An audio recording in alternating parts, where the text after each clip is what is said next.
Газиз тавышлар, Казан утлары журналы һәм Татарстан радиосы тәкъдим итә.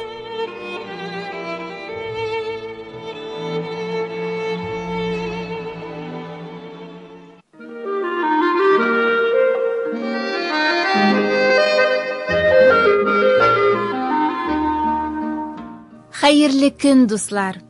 Язучылар балаларга дигән циклдан әзерләнгән тапшыруыбызны башлыйбыз.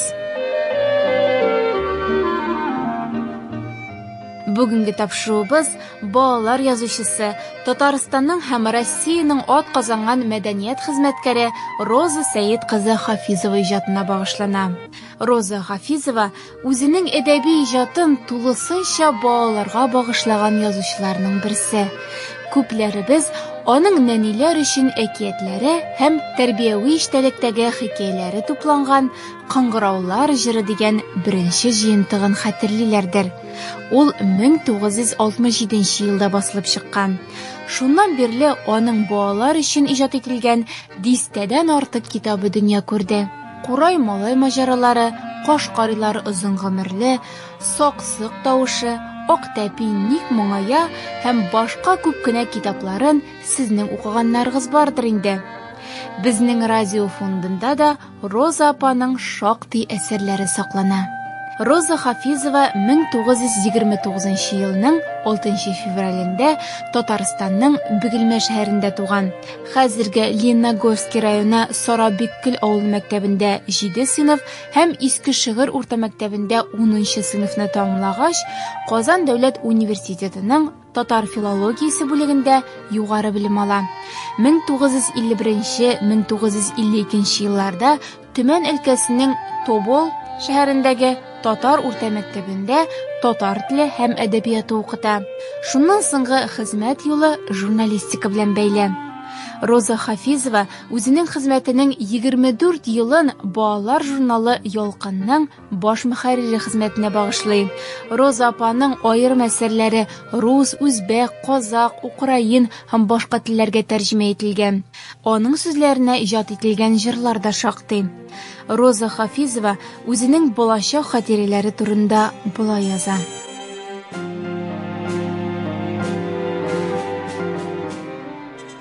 Кайгылы көн.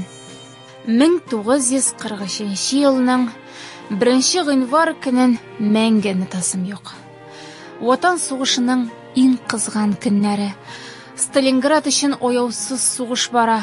Безнең әти дә шунда. Кан кайгырып яшибез.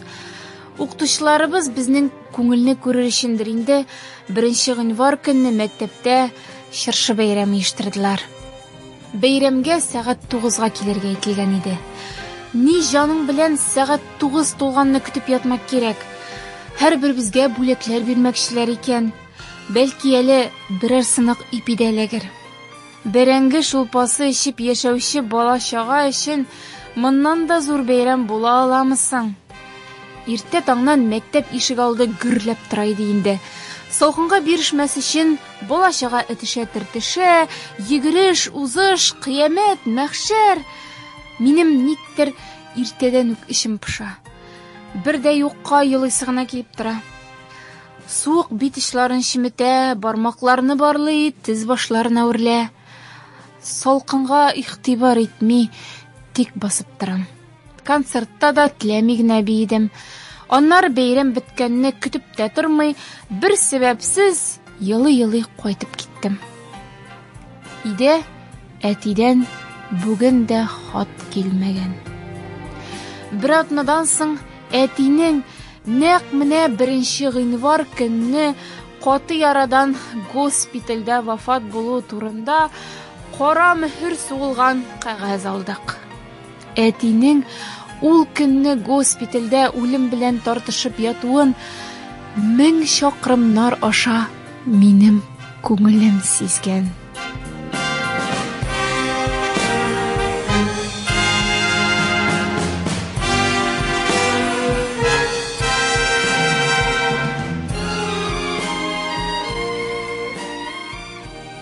Әтине мин гомерем буе юксынып яшәдем.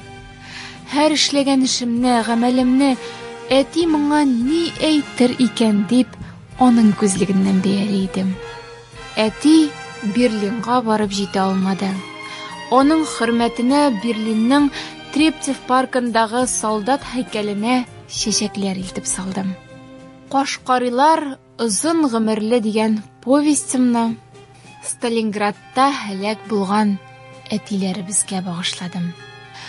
Шунысы үкенечле. Үзем эшләп тапкан хәләл ризыклар белән сыйлап, газиз әтиемә бер стакан чәй дә эчерә алмадым.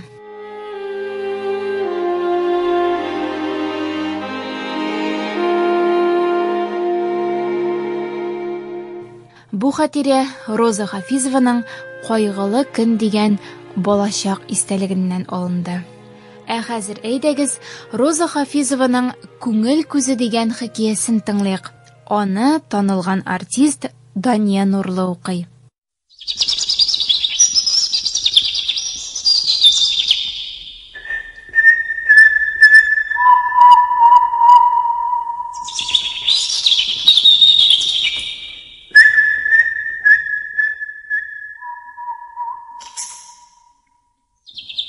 Ландышлар чәчәк аткан чакта, Камил әтисе белән урманга китте.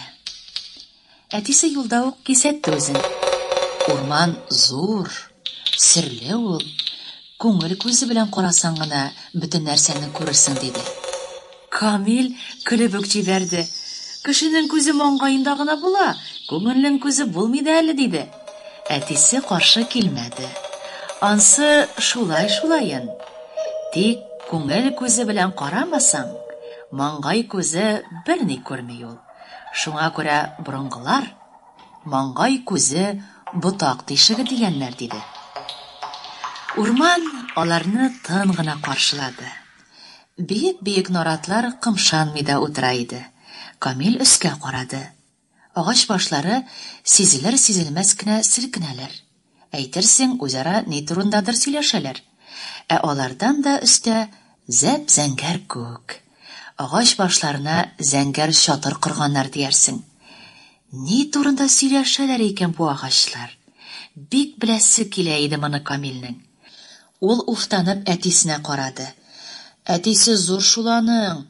Агачларның ни турында сөйләшүен дә аңлыйдыр. Камил түзмәде. Әти, агачлар ни турында сөйләшәләр дип сорады. Әтисе үз алдына елмаеп куйды. Улының башына сыйпады, туктап калды. Яле, икәүләп тыңлыйк. Әнә, ишетәсеңме? Агачлар безгә әйтәләр. Рәхим итегез, хуш киләсез урманга диләр. Тик агачларның ботакларын гына сындырмагыз. Чәчәкләрне төбе тамыры белән үзмәгез. Үләннәрне таптамагыз, юкса урман кырыр диләр. Камил ышанырга да, ышанмаска да белмичә әтисенә карап торды. Агачлар шаулавын ни кадәр генә аңларга теләсә дә, булмады. Кәйфе китте. Әтисе улын аңлый иде. Ә синең кәйфең кырылмасын. Агачларның теле чынлап та юк. Аларны аңлар өчен синең күңел күзең булырга тиеш диде. Камил озак кына эндәшми барды. Аннары кисәк туктап калды. Әтей, агачлар кошчыкларны, киек җәнлекләрне кыерсытмаска да кушылардыр әле, иеме? Аннары әтисенә охшатып, баш бармагын өскә күтәрде. Шу, әйдә тагын тыңлыйк.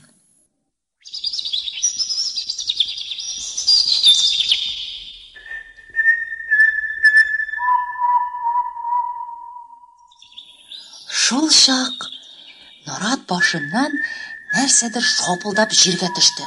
Камил сискәнеп китте, әтисенә йылышты. Әтисе көлеп җибәрде, кулы белән нарат ботагына күрсәтте. Ана, күрәсеңме? Тиен шаян сикерә, синең урманга килгәнеңне күргән ул. Танышырга тели. Камил нарат кәүсәсенә сарышкан тиенне күреп алды. Нәни генә бер йомгак, кыйргы үзеннән дә зур. Тиен үзенең җитезлеген Камилгә күрсәтергә теләгәндәй, бер ботактан икенчесенә сикереп уйнады. Аның уйнавын карап тору кызык иде.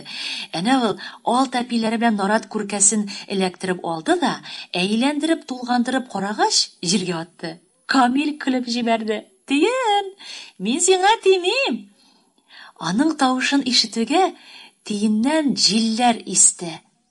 Камил аның кая китеп югалуын күрми дә калды. Ул үзенең иптәшләре янына китте, диде әтисе. Камил яхшы малай, урман җәнлекләренә тими дип әйтергә. Камилнең бик тә күңеле булды. Урманга эчкәрәк кергән саен берән-сәрән ландыш чәчәкләре очрый башлады. Камил сакланып кына берничә чәчәк үзеп алды. Тамырлары белән йолкымады, күпләп тәзмәде, юкса урманда чәчәкләр бетәчәк. Үзгәннәрен әнисенә алып кайта ул. Йөри торгач, зур гына аланга килеп чыктылар. Аланның бер ягында төз наратлар, икенче ягында аппак каеннар тезелгән. Әйтерсең лә, аппак күлмәкләрен киеп, кызлар түгәрәк уйныйлар. Каеннар гаҗәеп матур иде. Камил түзмәде, алар янына йөгерде, һәм йөгергән шәпкә кисәк туктап калды. Аптырап, әтисенә таба борылды. Яп-яшь бер каен урталай кайрылып сынган иде. Аның сынган урынында сап-сары булып каен суы каткан. Камил дә, әтисе дә каенны бик кызгандылар. Харап кына иткәннәр каен-кайны. Каен суы эчәргә теләгәннәрдер инде. Ниндидер юнсез кешеләр узган моннан, диде әтисе. Камил кызганып каен кәүсәсен куллары белән сыйпады. Әз генә эчкәрәк узгач, тагын бер каен кәүсәсендә сап-сары катык күрделәр. Кемдер агачның кәүсәсенә балта белән чабып калын кирт ясаган. Шул кирткә каен суы тулып каткан иде. Каеннар авыртудан елаганнар да, яшьләре шулай катып калган, диде әтисе.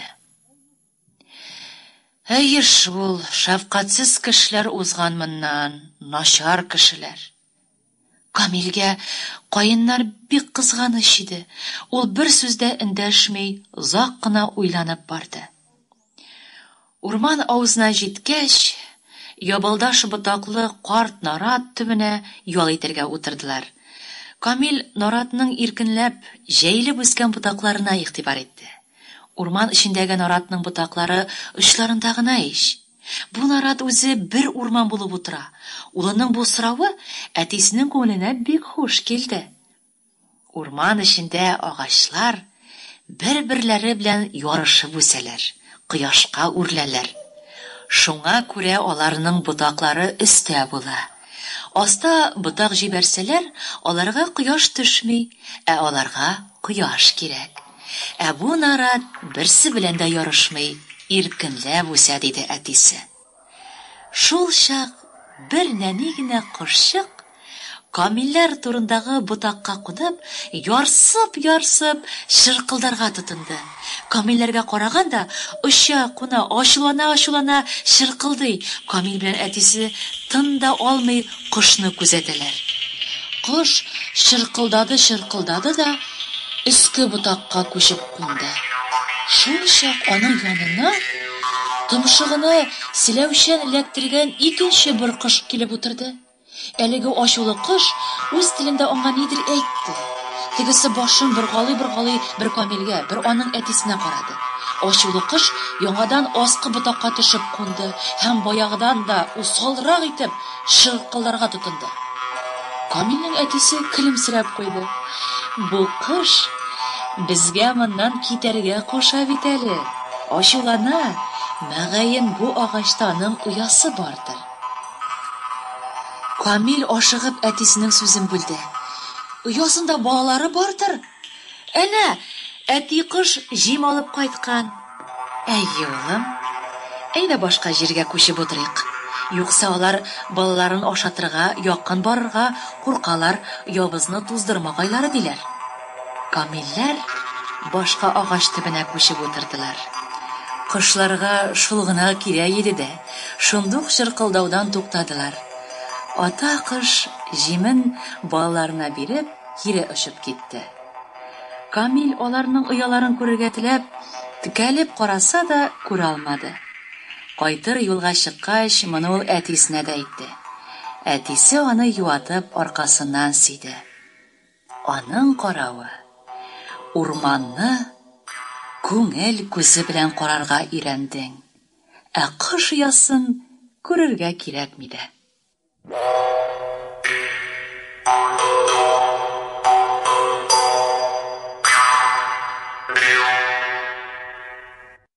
Сез Роза Хафизованың «Күңел күзе» дигән хикәясен тыңладыгыз. Аны танылган артист Дания Нурлы укыды.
Язучылар балаларга дигән циклдан әзерләнгән тапшыруыбыз ахырына якынлашты. Аны тавыш операторы Гөлнара Хикмәтуллина, режиссер Рамил Хидиятулла һәм мөхәррир Дания Гайнетдинова әзерләде. Ания Гыйбадуллина алып барды. Без сезнең белән киләсе очрашуларга кадәр сау булашабыз. Сәламәт булыгыз, дуслар.